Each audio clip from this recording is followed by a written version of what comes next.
céu o Senhor cuida de nós e do céu mandou a sua palavra para nos ensinar e nos guiar na verdade. E vamos hoje abrir em Lucas capítulo 18, vamos ler a partir do versículo 18 até o versículo 30. Lucas capítulo 18, a partir do versículo 18.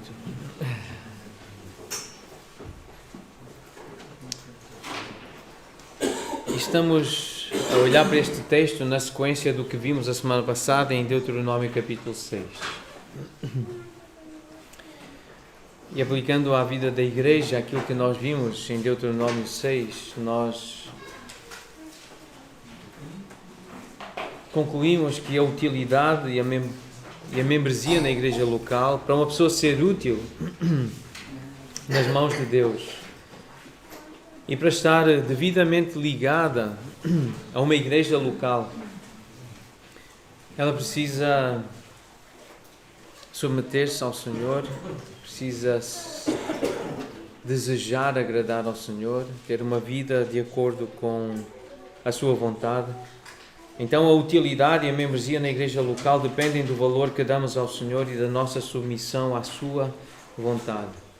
O que mais se espera de um crente, de um membro de uma igreja que é bíblica, que é fundamentada nos valores bíblicos, é que demonstre a importância do Senhor Jesus por meio de uma vida dedicada a Ele. Foi isso que nós lemos em Deuteronômio 6, aquilo que Deus espera de homens e de mulheres. Deus espera ser amado. É por isso que tem este mandamento aqui: amarás o Senhor teu Deus de todo o teu coração, de toda a tua alma e de toda a tua força. O Senhor é o único Senhor, é o que está em Deuteronômio capítulo 6, versículo 4. E nessa sequência de olhar para os mandamentos, em Deuteronômio 5, chegamos também ao capítulo 6 e ver como esses mandamentos que têm a ver com a vontade do Senhor, o coração do Senhor, como isso deve ser entendido pela igreja, pelos crentes, com o desejo do Senhor de ser amado, de ser honrado com as nossas vidas. Então a nós, crentes, cabe-nos conhecer os mandamentos, prestar atenção quando nos dizem que é vontade de Deus, conhecer os ensinos e a sabedoria de Jesus, e nós aplicamos isso lembrando a importância de ler a Bíblia, de ler livros que estejam baseados nas Escrituras, hábitos de leitura, disciplina de estudo é algo que agrada ao Senhor. Estudar a sua palavra, ouvir com atenção quando a palavra está a ser ensinada, está a ser pregada, e participarmos de formações, de treinamento em interpretação bíblica, como usar as Escrituras. E essas oportunidades estão a surgir no nosso país, devemos aproveitá-las. Sabemos que há muitos recursos na internet, online, com critério podemos e devemos escolher essas oportunidades de formação, mas é assim que nós podemos mostrar uma vida dedicada a Deus. É lendo a sua palavra, é ouvindo a palavra a ser pregada, é através de atividades de formação, de treinamento. Fazer então o que Ele manda, eu faço porque tenho que fazer, não porque me apetece. E não é por me apetecer, é porque eu sei que tenho que fazer.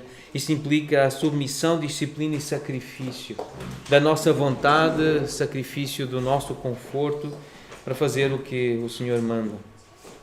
E ensinar o que Ele ensinou, e Ele esperava que a sua lei fosse ensinada aos filhos e às gerações seguintes. Evangelização, discipulado e educação de filhos são maneiras práticas de nós aplicarmos. Então, Deuteronômio 6, os mandamentos, a lei de Deus, a revelação de Deus. E lembrando então que a utilidade e a membresia na igreja local, uma pessoa para ser útil na igreja, essa pessoa depende do valor que dá ao Senhor. Se valoriza o Senhor, se lembra que o Senhor é o único Senhor, que Ele é Deus. E depende também a utilidade e a membresia na igreja local, depende da nossa submissão à sua vontade. Se alguém é membro de uma igreja local, de uma igreja bíblica, e não quer submeter-se à vontade do Senhor Jesus, não pode ser membro de uma igreja cristã, de uma igreja local. Essas são algumas das implicações que nós percebemos ao ler Deuteronômio 6, ao ler o Novo Testamento, e lemos agora então em Lucas 18, a partir do versículo 18. E a ligação aqui é que no versículo 20 há uma pergunta, ou uma resposta de Jesus, em resposta a uma pergunta que lhe foi feita. O Senhor Jesus cita Moisés, cita o Pentateuco no versículo 20, sabes os mandamentos? Porque certo homem de posição perguntou-lhe, bom mestre, que farei para herdar a vida eterna? Esta é a pergunta, este é o contexto. E é neste contexto que o Senhor pergunta, sabes os mandamentos? Conheces o que Moisés escreveu? E que está registado em Êxodo e em Deuteronômio para nós, em Êxodo capítulo 20, em Deuteronômio capítulo 5. Mas a pergunta é esta, que farei para herdar a vida eterna? E vida eterna com essa ideia de salvação, salvação da alma, uma vida longa, uma terra prometida, é a linguagem no Pentateuco, em Êxodo, em Deuteronômio. A linguagem é esta, é ter uma vida longa na terra e entrar na terra prometida.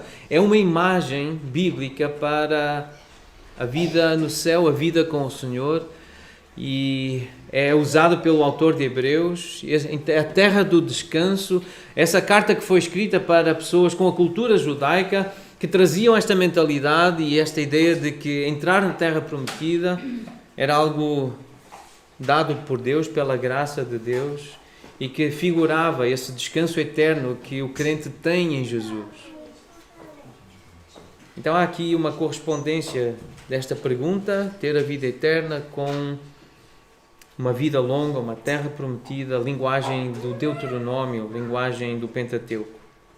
Versículo 2, em Deuteronômio 6, fala dos dias serem prolongados. No versículo 10 fala de introduzir na terra. No versículo 18 de Deuteronômio 6 fala de possuir a boa terra, a qual o Senhor, sob juramento, prometeu dar a teus pais.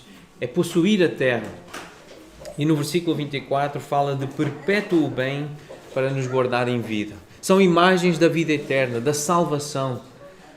Para os judeus era algo concreto, material, era algo físico, entrar na terra, uma terra abençoada por Deus, uma terra dada graciosamente por Deus, a terra da promessa.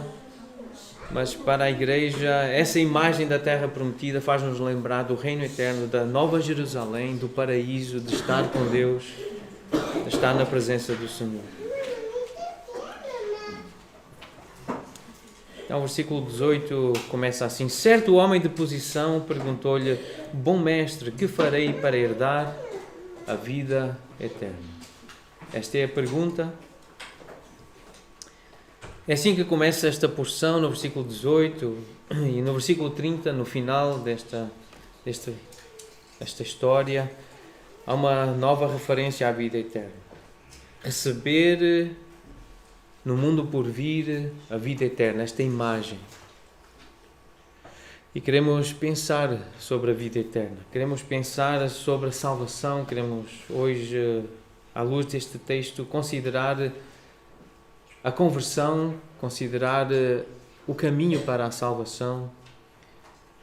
E na sequência dessa pergunta, então, o Senhor Jesus respondeu a esse homem: por que me chamas bom? Ninguém é bom senão um, que é Deus. Nós sabemos que o Evangelho começa com Deus, começa com a bondade de Deus. A Bíblia começa por mostrar o caráter poderoso, majestoso do nosso Deus. E o Evangelho começa com a natureza e com o caráter de Deus. É assim que temos sido ensinados a apresentar o Evangelho. Falar do amor de Deus pela humanidade. Foi por isso que Deus criou o ser humano, para ter um relacionamento de amor com Ele. Então, considerar o caráter de Deus, os atributos de Deus, as características de Deus é algo fundamental para o crente. E este homem, então, ouviu do próprio Senhor Jesus esta palavra: Deus é bom, esta ideia, o Senhor é bom. E isto é algo que está presente em todas as Escrituras, mas é cantado nos Salmos de uma forma muito especial.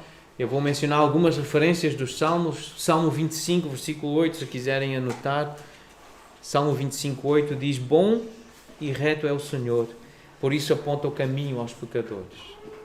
O Senhor é bom, por isso Ele indica o caminho aos pecadores. O caminho da salvação é apontado pelo Senhor, porque Ele é bom. Deus é bom. O Salmo 27 diz: eu creio que verei a bondade do Senhor na terra dos viventes. Nós meditamos há pouco tempo no Salmo 27 e destacamos esta expressão da bondade do Senhor.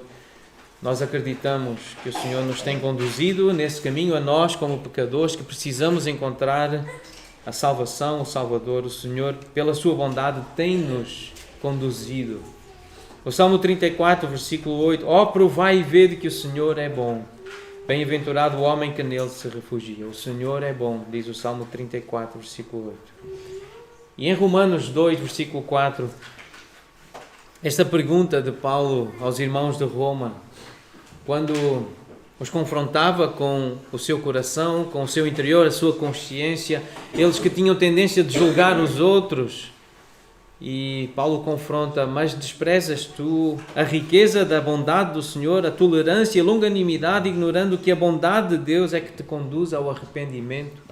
Deus é bom, por isso Ele aponta o caminho aos pecadores, e o caminho é esse, é um caminho de arrependimento. Deus é bom, vida eterna passa por arrependimento. É por aí que começa o caminho, reconhecendo que Deus é bom e que Ele nos faz reconhecer que somos pecadores e que a bondade dele nos aponta o caminho. Voltando a Deuteronômio 6, versículo 10, lemos: havendo-te, pois, o Senhor teu Deus introduzido na terra que sob juramento prometeu a teus pais, te daria grandes e boas cidades que tu não edificaste, casas cheias de tudo o que é bom. O que Deus dá é bom. Boas cidades, casas cheias de tudo o que é bom. Tudo o que é bom, todo o dom perfeito, todo o bem, desce lá do alto, vem de Deus. Se temos alguma coisa realmente boa, se possuímos, se usamos alguma coisa realmente boa, a Bíblia diz que vem de Deus. É da bondade de Deus. Se os israelitas podiam entrar numa terra boa, entrar em casas boas, é porque Deus é bom e concedia essa oportunidade de entrar e desfrutar do que é bom. Versículo 20, voltando a Lucas 18, então esta referência aos mandamentos: sabes os mandamentos: não adulterarás, não matarás, não furtarás, não dirás falso testemunho, honra a teu pai e a tua mãe. E replicou ele: tudo isso tenho observado desde a minha juventude. Ouvindo-o Jesus, disse-lhe: uma coisa ainda te falta, vende tudo o que tens, dá-o aos pobres e terás um tesouro nos céus. Depois vem e segue-me. Mas ouvindo ele estas palavras, ficou muito triste, porque era riquíssimo. Diante daquela pergunta, o Senhor Jesus, ele não focou em doutrina, não focou em palavras, em ideias, em conceitos. Ele focou no coração, ele olhou e ele conhecia o coração daquele jovem, daquele homem. A Bíblia não diz, na verdade, que ele é um jovem. Ele fala da juventude dele, que desde a juventude, a meninice, a adolescência, mas era um homem importante, um homem que era conhecido e reconhecido na sociedade judaica, provavelmente membro do Sinédrio, uma pessoa de posição na sociedade judaica. Conhecia a lei. Ele diz: eu conheço essas coisas desde há muito tempo, ou desde a minha adolescência, da minha juventude. Mas não é tanto o que ele conhece, mas o que aconteceu no coração dele, ou o que estava a acontecer no coração dele, que Jesus focou. Por isso Jesus diz: uma coisa te falta, ainda te falta. Vai, vende tudo o que tens, dá-o aos pobres e terás o tesouro nos céus. Depois vem e segue-me. O texto diz que estas palavras entristeceram muito este homem, porque ele era riquíssimo. O que fica claro aqui é que ele amava muito essas coisas que ele tinha. Tudo o que ele tinha era algo muito importante para ele. E ele não estava disposto a abandonar essas coisas, a deixar de fazer uso dessas coisas, de possuir essas coisas para seguir Jesus. E Jesus percebeu o que estava no coração dele, o amor dele. pelas coisas, por essas coisas. Por isso o Senhor Jesus disse-lhe: uma coisa ainda te falta. Ao focar no coração, o Senhor percebeu que estava a ocupar o lugar de Deus na vida daquele homem. E ao focar no nosso coração, Deus também, Ele percebe o que ocupa o lugar de Deus na nossa vida. O que é que nos anima, o que é que nos entusiasma, o que é que nos dá segurança, o que é que nos traz esse bem-estar e essa felicidade. Onde é que está a nossa esperança, a nossa segurança? O que é Deus para nós? Quem é Deus para nós? Ou noutra linguagem, quais são os ídolos? Porque se não é o Senhor, o único Senhor, o Deus de Israel, o Deus e Pai de Jesus Cristo, o Deus da Igreja, então se não é Ele, o que é que nos move? O que é que nos anima? O que é que nos entusiasma? Quais são os deuses que nós servimos? E o Senhor Jesus poderia dizer, conhecendo a nossa realidade, conhecendo as nossas famílias, conhecendo-me a mim, conhecendo a minha tendência, conhecendo o meu coração, eu pude ouvir o Senhor dizer-nos a nós, e isto pode ser dito, à luz deste texto, pode ser dito à nossa igreja, às nossas famílias.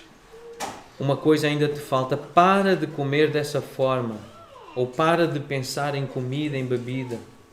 Lê, estuda a palavra e terás um desejo cada vez maior pelas coisas de Deus. Depois vem e segue-me. Na nossa cultura portuguesa, a comida tem um lugar muito grande para nos dar conforto, para nos dar ânimo, para nos dar alegria. A comida tem uma força muito grande para proporcionar momentos de prazer. Então nós podemos ouvir o Senhor dizer: uma coisa ainda te falta, para de comer dessa forma. A questão é dessa forma, não é para de comer. Ponto final. Nós precisamos de comer. Os alimentos foram criados por Deus para nossa satisfação, para nós desfrutarmos e para darmos glória a Deus por comer. O problema é a forma como comemos. Muitas vezes descontrolada. Muitas vezes sem critério. É a forma como olhamos para os alimentos, como pensamos na comida e na bebida. Então o Senhor diz a mim, diz-nos hoje, à luz deste texto, o que é que te move, o que é que te agrada, o que é que te sustenta, o que é que te segura. É a comida? A comida é a tua esperança? Tu vives para comer? Tu só pensas em comer? Lê, estuda a palavra e terás um desejo cada vez maior pelas minhas coisas, diz o Senhor. Então depois vem e segue-me. É uma palavra que eu sei que é relevante para nós hoje. Eu sei que é necessário ouvirmos isso hoje. Nestes dias, especialmente nesta altura festiva, é necessário ouvirmos esta exortação. Porque facilmente a comida pode encher o nosso coração, a nossa vida. E se alguém nos manda parar de comer dessa forma, isso deixa-nos muito tristes. E podemos querer ir embora da presença dessa pessoa e podemos não querer ter comunhão com essas pessoas que nos dizem: tem cuidado com a maneira como comes. Facilmente isso nos entristece. Precisamos cuidar desta área. Ou uma outra área, o Senhor pode dizer: uma coisa ainda te falta, para de te preocupar tanto com a tua aparência, com a fama que tens. Sê modesto, honesto e íntegro e serás mais eficaz no teu testemunho, na forma de falar do Evangelho e de quem Cristo é para ti. Para de te preocupar tanto com o que as pessoas pensam de ti, a tua aparência, aquilo que pareces ser, com a tua fama. Aquilo que as pessoas ouvem de ti. Ser modesto. Cuidado com a forma como te apresentas. Ser honesto e íntegro e serás mais eficaz no teu testemunho. Se queremos ser verdadeiros discípulos e discipuladores, missionários aqui na nossa terra, precisamos ser íntegros no nosso compromisso com a palavra, com o Evangelho, com os mandamentos de Jesus para nós como crentes de uma igreja local, membros de uma igreja local. uma coisa ainda te falta. Pode ser que noutra área nós precisemos ouvir esta exortação e eu creio que ela é relevante, ela é necessária. À luz deste texto, nós ouvirmos o Senhor falar connosco e pensarmos na nossa cultura, pensarmos nas pessoas que fazem parte da nossa igreja e com as quais nós temos contacto. Uma coisa ainda te falta. Não desperdices tanto tempo livre com entretenimento, músicas, filmes, séries, jogos eletrónicos, desporto. Antes, evangeliza, discipula alguém e terás maior alegria e paz. Depois vem e segue, diz o Senhor. Estamos nós envolvidos com o discipulado de alguém, pensar em como partilhar a mensagem de Jesus com alguém, evangelizar alguém, distribuir literatura, uma boa semente, um folheto, um calendário, um Novo Testamento, marcar uma entrevista, uma conversa com alguém para podermos apresentar o Evangelho. Se fizermos isso, é garantia do Senhor que se somos dele, se lhe pertencemos, se temos realmente o Espírito Santo em nós, nós vamos experimentar sensações de prazer e de paz inigualáveis, que nenhum entretenimento pode dar. É uma alegria que dura, é uma alegria saudável, é uma alegria que permanece. Então, ao ouvirmos estas palavras, será que nós ficamos muito tristes porque amamos comida, beleza, adrenalina, fama e não queremos ter contacto com pessoas que nos lembram destas coisas? Evitamos conversas confrontadoras. Quais são os ídolos do nosso coração que roubam o amor, a devoção, a nossa dedicação ao Senhor? Quais são? O que é que está a acontecer com o nosso coração? Porque quando o Senhor olha para aquele homem, Ele não fica preocupado com o que ele sabe, Ele foca no que Ele ama. E o que é que eu amo? O que é que nós amamos? O que é que os irmãos, o que é que as irmãs, o que é que os amigos que estão aqui presentes, o que é que as pessoas amam? O que é que os nossos filhos amam? Nós temos que nos preocupar com essas coisas. Quais são os ídolos, os falsos deuses que se têm apresentado nas nossas vidas, nas nossas famílias, que nos dão essa sensação de segurança, de prazer, e que nos levam a nos dedicarmos a essas coisas? Será o conforto? Não querer sair de casa para trabalhar ou para servir os outros? Há pessoas que querem ficar no conforto da sua casa. Será a segurança? Não correr riscos de saúde, apanhar uma doença? Por isso não quero estar com gente, não quero estar com pessoas, não quero marcar entrevistas, não quero fazer convites, porque eu tenho medo de ficar doente. Eu não quero sofrer, eu não quero ter dores, eu não quero ter nenhum transtorno. Então a saúde pode tornar-se um ídolo. A medicação, os tratamentos, os exercícios. A cultura ou o conhecimento facilmente também se pode tornar um ídolo. Ser admirado pelo que sabe, pelo que conhece, pelo sucesso no empreendedorismo, no sucesso financeiro, no sucesso profissional. Ser admirado por alguém. Ou então o prazer, como já mencionamos, sentir sensações físicas. Isso facilmente pode nos dominar, controlar. Então nós precisamos lembrar que o Senhor, o nosso Deus, é o único Senhor. E Ele espera ser amado de todo o nosso coração. O coração precisa cada vez mais ser lembrado disso. A nossa alma precisa ser ensinada a dar espaço para Deus, a ser alimentada pelas palavras de Deus. Essas palavras que têm que estar no nosso coração. Essas palavras que temos que inculcar aos nossos filhos. O Senhor é o único Senhor. É Ele que tem que dar prazer. É Ele que tem que dar segurança. É Ele que tem que dar sentido à vida. É o que Ele diz acerca de mim que importa. Se eu sou bem sucedido aos olhos dEle, se eu realmente já me escondi em Cristo, se eu confio nos méritos de Jesus e no sucesso de Jesus, é isso que Deus ensina, é isso que Ele quer ver na nossa igreja, na nossa família, na nossa vida. A preocupação, o cuidado maior que podemos ter por alguém é com a salvação da sua alma, é com a entrada no reino de Deus. Essa pergunta é a mais importante. O que farei para herdar a vida eterna? O que é que eu posso fazer para entrar no reino dos céus? O que é que eu posso fazer para ser salvo? Essa inquietação, essa pergunta é a pergunta mais importante que nós podemos fazer a Deus, às pessoas. E essa é a nossa maior preocupação com as pessoas que nós amamos. Essa deve ser a nossa maior preocupação. Esse é o maior cuidado que devemos demonstrar pelos nossos queridos. Porque há muitos perigos. As riquezas são um perigo. O versículo 24 diz que, vendo Jesus assim triste, disse: quão dificilmente entrarão no reino de Deus os que têm riquezas. Quão dificilmente entrarão no reino de Deus os que têm riquezas. E nós podemos aplicar, à luz daquilo que nós já meditamos, das aplicações que fizemos, quão dificilmente entrarão no reino dos céus os que têm casas cheias de tudo o que é bom. Boa comida, bom conforto, bom entretenimento. Quão dificilmente essas pessoas entrarão no reino dos céus. Porque não querem deixar essas coisas para conhecer a lei de Deus. Torna-se muito chato ler a Bíblia.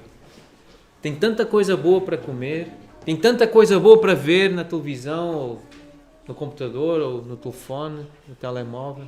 Tem tanta coisa boa para eu fazer que é chato ler a Bíblia. É chato ler um livro cristão. É chato falar com alguém sobre as coisas de Deus. Por isso, é difícil. Em casas tão cheias de coisas boas, é difícil ver Cristo a ser formado em caráteres, ser honrado e exaltado em casas de famílias portuguesas. As nossas casas estão cheias de coisas boas, precisamos ter cuidado com essas coisas boas. Facilmente essas coisas boas se tornam ídolos, deuses nos nossos corações. Porque é mais fácil passar um camelo pelo fundo de uma agulha do que entrar um rico no reino de Deus. O dinheiro, as riquezas, porque estas coisas que estamos a falar, do conforto e da abundância, são compradas por dinheiro, e o dinheiro é um senhor e ele quer ser servido. O Senhor Jesus já tinha alertado sobre isso. A riqueza é um Deus e quer ser adorado. É um senhor e quer ser servido. O dinheiro quer ser servido. E nós precisamos então lembrar que a justiça perante a lei não dá a segurança da salvação.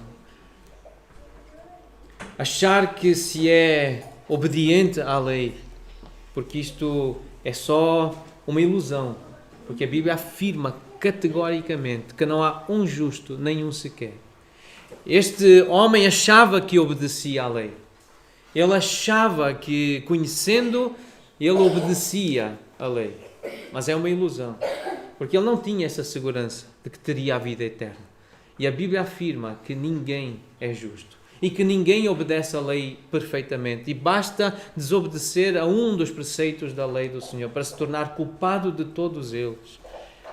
Esta é a lei do Senhor. É assim que ele funciona. Por isso, aqueles que pensam estar justos perante a lei não têm segurança de salvação. Até para aqueles que os judeus pensavam estar sob a bênção de Deus, os ricos, aqueles que podem comprar educação, podem comprar formação, aqueles que podem dar uma aparência de saúde, de bem-aventurança. O Senhor diz que isso é só aparência, é só uma fachada, é só uma ilusão, porque o Senhor olha para o coração. E o que dá segurança é se realmente Deus, Ele está inculcado, as palavras dEle, e se Deus é grande no nosso coração. Deus olha para o nosso coração e vê o que é que nós amamos, o que é que nós apreciamos, de que é que nós dependemos, o que é que nós desejamos. É isso que dá segurança. Se nós desejamos o Deus Todo-Poderoso, o Deus que é o Deus dos impossíveis. Versículo 26, mas sendo assim, quem pode ser rico? E a nossa pergunta é, como é que os ricos então podem ser salvos? Ou quem pode ser salvo? Versículo 26, sendo assim, quem pode ser salvo? Os judeus achavam que os ricos eram salvos. Pelo menos os discípulos achavam, mas eles ricos, com livros, podem conhecer a lei do Senhor, podem comprar ensino, podem fazer boas obras, mas e os portugueses? Como é que os portugueses podem ser salvos? Tão difícil falar com um português sobre o Evangelho, porque ele é católico, ele é de uma religião que diz que é a religião da salvação. Quem é católico, quem pertence à igreja, quem foi batizado na igreja católica vai ser salvo, vai ter a vida eterna. É o que acreditam os portugueses. Eles passaram pelo batismo, eles passaram pelo crisma, eles casaram na igreja. Como convencer estas pessoas de que isso não compra a salvação, que isso não garante a salvação? Sendo assim, quem pode ser salvo? E como lidar com os drogados? E há tantos no nosso país. E como lidar com os homossexuais? Como é que vamos ajudar homossexuais a entenderem o Evangelho, a serem salvos dos seus pecados? Os viciados em pornografia, os budistas, os socialistas, comunistas, marxistas, feministas. Há tantos assim no nosso país. Pessoas que precisam de um Salvador, que não andam no caminho da verdade. Andam iludidos e enganados por caminhos humanos, caminhos do coração pecador. Quem pode ser salvo? Se a nossa sociedade está cheia de gente assim, gente rica, gente portuguesa, realmente portuguesa, que amam Portugal, são orgulhosos no país e na cultura católica. Como ajudar homossexuais viciados em pornografia? Como ajudar socialistas? Parece-nos impossível esta missão de evangelizar pessoas no nosso território. Nós temos tentado, eu sei que temos tentado, convidar pessoas para conversar sobre o Evangelho, para uma reunião da igreja, para uma conversa sobre Jesus, quando introduzimos o tema Jesus Cristo à luz da Bíblia. O que a Bíblia diz sobre Jesus. Nós sabemos que isto fecha imediatamente portas. O rosto que antes se mostrava simpático e sorridente, nós, se falamos de Jesus, se falamos da Bíblia, que acreditamos na Bíblia, que acreditamos em Jesus, nós sabemos que na cultura que nos cerca, o rosto muda. A pessoa fica fria, fica distante, às vezes fica zangada. Como alguém pode ser salvo? Como alguém pode ter a vida eterna na cultura em que nós vivemos? É um drama que nós enfrentamos. E Deus sabe disso. Nós sabemos, porque nós temos tentado falar de Jesus às pessoas, temos tentado mostrar o amor e a bondade de Deus, e nós sabemos o que acontece à nossa volta. Versículo 27, mas ele respondeu, o Senhor respondeu, os impossíveis dos homens são possíveis para Deus. Esta é a nossa esperança, foi isso que nós cantamos ainda há pouco. O nosso Deus é o Deus do impossível. Deus pode mudar corações. Os salvos não são os ricos nem os religiosos, mas aqueles que têm os seus corações transformados. É uma questão do coração, é algo interior. Não é uma questão da aparência, do exterior, de vir à igreja, de andar com a Bíblia na mão. Não é uma questão de apenas palavras que nós professamos, que nós dizemos acreditar, mas é realmente aquilo que enche o nosso coração. Aquilo que nos enche por dentro, convicções, mas paz, alegria e segurança. É considerar Deus realmente o único Senhor. Ele é Senhor. Ele é o Senhor da minha vida e eu amo o Senhor. Porque Ele me amou primeiro. E porque eu amo, eu quero falar das palavras do Senhor aos meus filhos, aos jovens da igreja, às pessoas com quem eu me começo a relacionar. Eu quero falar do amor do Senhor. Eu quero fazer discípulos.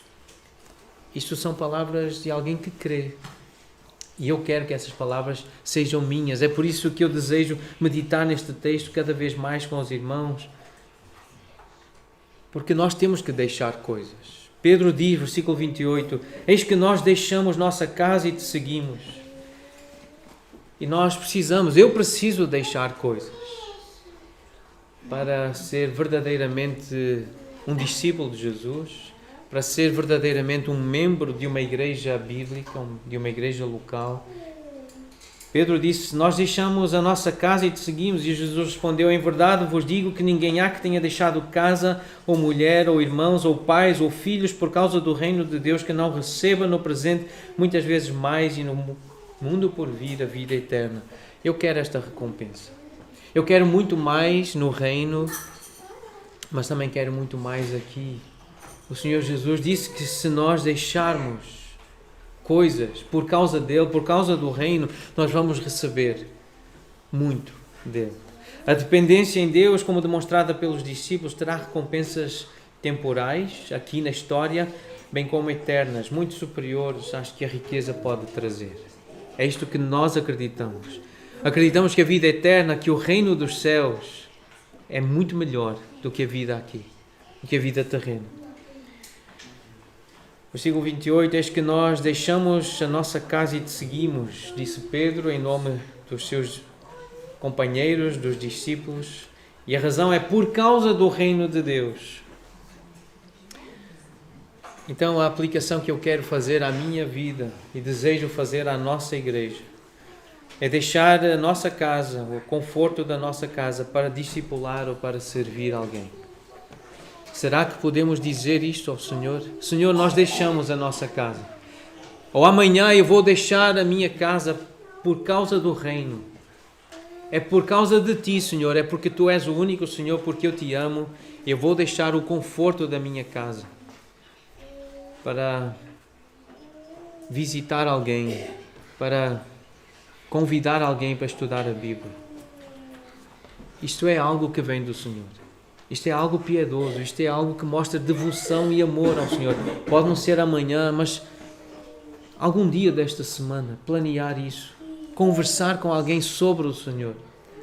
Deixar a casa, deixar o conforto, a segurança do lar para ir ter com alguém, para servir essa pessoa, evangelizar essa pessoa, discipular, ensinar algo que aprendemos do Senhor, encorajar, animar alguém, servir.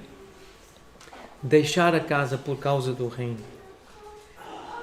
Em 1 João, no capítulo 3, versículo 14, nós lemos assim, primeira carta de João 3,14, nós sabemos que já passamos da morte para a vida porque amamos os irmãos. Porque amamos. Eu sei se passei da morte para a vida, se sou salvo, se fui salvo, se eu realmente amo os irmãos. É este teste que eu quero fazer à minha vida, à minha salvação, à luz da palavra. Eu gostaria que os irmãos fizessem este teste. Amam outras pessoas, amam irmãos o suficiente para deixar a sua casa e servir essas pessoas, evangelizar alguém, encorajar, animar alguém. Nós sabemos que já passamos da morte para a vida, que já entramos na terra prometida, que estamos a caminho do lar celestial porque amamos, porque nos importamos, porque queremos o bem do outro. Aquele que não ama permanece na morte. Então analisemos-nos, examinemos o nosso coração. O que é que estamos a fazer para mostrar a Deus que o amamos? O que é que fazemos concretamente por pessoas para mostrar que amamos as pessoas, que amamos os irmãos? Deixar a casa, o conforto para estar na reunião da igreja. Não é fácil, eu sei que não é fácil. Há gente doente, o clima é desagradável, o espaço não é o mais agradável. Mas eu estou feliz por ver irmãos que deixaram o conforto da sua casa, para estarmos juntos, para estarmos aqui neste lugar. A semana passada falamos muito sobre isto e continuamos com esta tónica e com esta informação de que é pelo reino de Deus que precisamos deixar o conforto do nosso lar para participar de reuniões como esta, em casas como esta. Não é a única, mas é um princípio bíblico, deixar a casa ou abrir a casa para receber pessoas. Por causa do reino de Deus, por causa do plano de Deus, por causa da igreja, por causa da salvação de almas, da edificação de pessoas, é necessário participar de reuniões como esta. Em lugares não tão confortáveis como a nossa casa, o nosso sofá ou a nossa cama, ou atrás do ecrã de um computador. Mas é importante deixar a nossa casa. Eu falei com uma jovem que viaja todas as semanas. Ela tem 19 anos. Já faz isto há alguns anos. Todos os fins de semana viaja 2 horas de autocarro para estar com a igreja. Todos os fins de semana. Ela identificou-se com aquela igreja. Então sai na sexta-feira, viaja de autocarro 2 horas, passa o fim de semana com a igreja e volta no domingo. E é todos os fins de semana, todas as semanas. Ela faz isso. É em Portugal, não é no Brasil e não é em África. É aqui em Portugal. Ela sai daqui, desta região, para um lugar mais a norte, com uma igreja que ela se identificou, onde lá ela canta e adora o Senhor e ouve a pregação. E ela faz essa viagem, deixa o conforto da sua casa para estar com uma igreja e faz isso todas as semanas e viaja 2 horas para lá e 2 horas de regresso. Então não é nada de outro mundo, extraordinário. É possível. Há quem faça isso, quem esteja a fazer, a aplicar por causa do reino. Ela faz isso porque ela acredita que está a agradar a Jesus. E eu acredito também que deixar o conforto da nossa casa, para estarmos com a igreja reunida, com outros crentes, para lermos a Bíblia juntos, olharmos para estas palavras que acreditamos que são inspiradas pelo Senhor e que devem estar no nosso coração e que devem encher a nossa vida e assim transmitirmos aos nossos filhos que Jesus é importante para nós, que a vida cristã é a coisa mais importante para nós. A reunião da igreja serve para nós sermos levados para mais perto de Deus, para cantarmos hinos como o que cantamos há pouco e vamos cantar daqui a pouco, se Deus permitir. Hinos que nos levam a mente para as coisas de Deus, orações que nos aproximam de Deus, conversas que nos fazem lembrar da bondade de Deus. E nós queremos estar perto de Deus. E as reuniões da igreja servem para isso, para aproximar pessoas de Deus, para nos aproximar de Deus. E lembramos então que para Deus não é impossível salvar aquela pessoa difícil que nós lembramos há pouco. E há muitas pessoas difíceis nos nossos relacionamentos. Nós podemos lembrar de várias pessoas difíceis. E lembrar que para Deus não é impossível salvar ricos portugueses, não é difícil salvar homossexuais, não é difícil salvar viciados em pornografia, não é difícil salvar socialistas. Não é difícil. Para Deus não é impossível. Ele tem esse poder. Ele pode mudar corações. Então a reunião da igreja serve para nos lembrar da bondade e do poder de Deus. Os impossíveis dos homens são impossíveis para Deus. Lembremos disso. Não esqueçamos que a utilidade e a membresia na igreja local dependem do valor que nós damos ao Senhor e da nossa submissão à sua vontade. Se queremos continuar a fazer parte de uma igreja que está baseada nas Escrituras, nós precisamos dar espaço no nosso coração para o Senhor. Ele tem que ocupar esse espaço. A nossa devoção, a nossa atenção, a forma como usamos o nosso tempo tem que mostrar isso. Como usamos os nossos bens tem que mostrar isso. Se nós queremos servir a igreja local, nós precisamos amar o Senhor e obedecer à sua vontade. E lembrar que a preocupação e o cuidado maior que nós podemos expressar por alguém, ter por alguém, é nos preocuparmos com a salvação da sua alma. É bom nos preocuparmos com a sua educação, os seus estudos. Nós queremos que os nossos filhos tenham boas notas, mas isso não se compara com a importância deles terem um bom relacionamento com o Senhor Jesus, com o Deus que é bom, deles conhecerem o caráter dele, de serem lembrados de que Deus é bom. É preocuparmos então com a salvação da alma das pessoas. É nos preocuparmos com a entrada no reino de Deus. É um dia essas pessoas poderem cantar como nós vamos cantar agora, acreditando que é isto que está a acontecer connosco. Que vida encontramos em Cristo Jesus. Esta canção, este cântico, ele descreve essa experiência de entrar no reino, de fazer parte do reino. E um dia, estando lá no reino, estando a usufruir da vida eterna, olhar para trás e dizer: eu fui limpo da culpa. Eu tenho paz em Jesus. Eu já sou livre. e estou num lugar maravilhoso. Nós olhamos para o céu, para a esperança da vida eterna, com esta imagem. Uma imagem de um lugar maravilhoso, de um lugar onde há paz, onde há alegria, onde o Senhor nos espera para desfrutarmos da sua companhia. Nós vamos cantar este cântico como um testemunho daquilo que esperamos que esteja a acontecer nos corações de cada um aqui. Que seja isso o que mais desejamos ver acontecer em cada coração. Este cântico descreve a experiência da salvação. Essa imagem de entrar na terra prometida, de desfrutar de uma vida longa. Na verdade, é uma vida eterna, entrar no reino.